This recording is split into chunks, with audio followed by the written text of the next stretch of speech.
Welcome to Luca is a Billionaire, where the only thing I invest in is your answers. You begin by ensuring your environment is ready, Python, Virtualenv, and core libraries. Once done, install NumPy, Matplotlib, and your chosen ML library. This gives you data handling and modeling tools.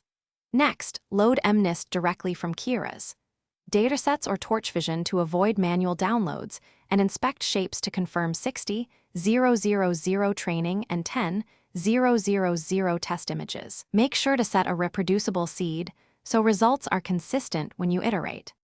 Once data is loaded, normalize pixel values to 0, 1 and reshape images to fit your model.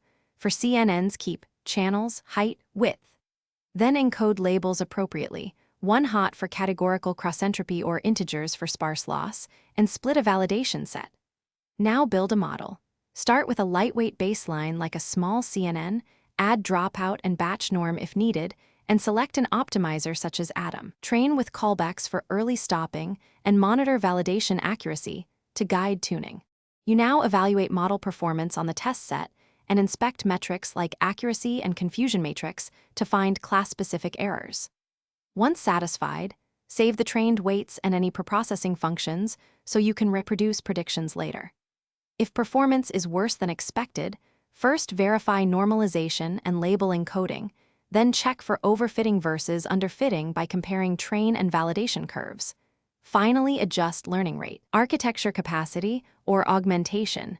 This single check often fixes. Thanks for watching and please subscribe. It's the best investment you'll ever make.